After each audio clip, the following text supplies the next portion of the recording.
জেলার নেতা হয়, জেলার প্রেসিডেন্টের সাথে যদি দল এই আচরণ করে, যারা বুথ স্তরের 4 আনার নেতা আছেন তারা ফেঁসে গেলে দল পাশে থাকবে তো?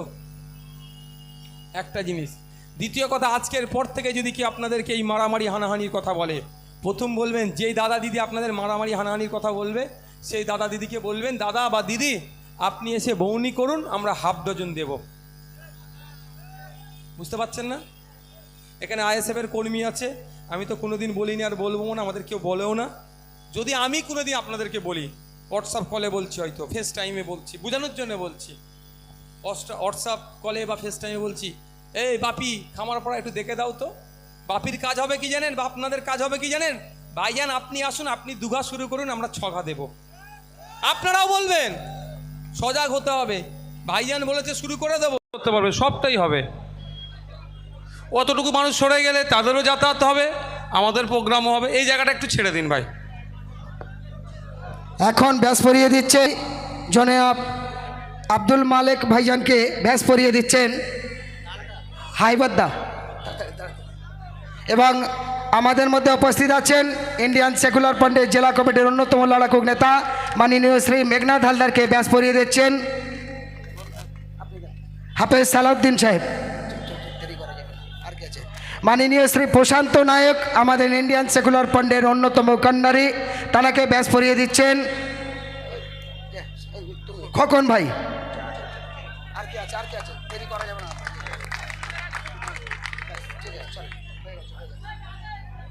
আপনাদের কাছে অনুরোধ, শুনছেন আমাদের দলের চেয়ারম্যান তিনি বারবার বলছেন এটা যাওয়া আসার রাস্তা একটু ফাঁকা রাখেন।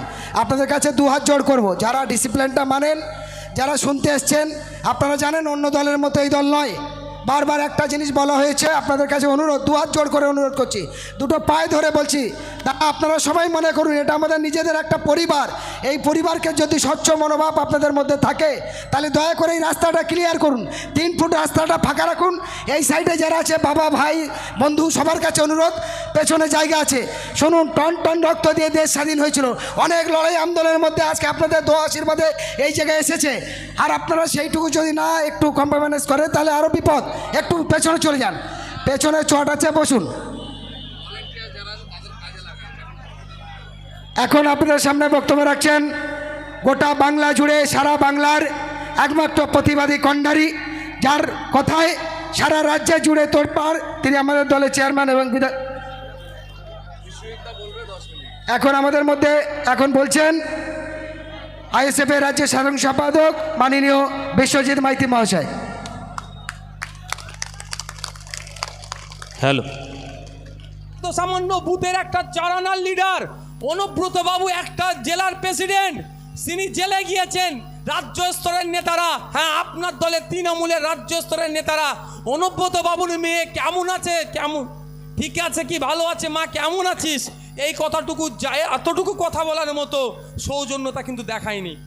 যদি অনুব্রত বাবুর মেয়ে এখন জেলে, অনুব্রত বাবুকে অ্যারেস্টের অনেক দিন পরে তো অনুব্রত বাবুর মেয়ে অ্যারেস্ট হয়েছে, কিন্তু যে টাইম পিরিয়ডটা ছিল, একবারের জন্য কেউ ফোন করে তাকে খোঁজ নেয়নি যে মা তুই কেমন আছিস, তোর বাবার অ্যাডভোকেটের জন্য কি কি লাগবে। তাহলে সামলাতে কাকে হচ্ছে? অনুব্রত বাবুর মেয়েকেই। তারা যদি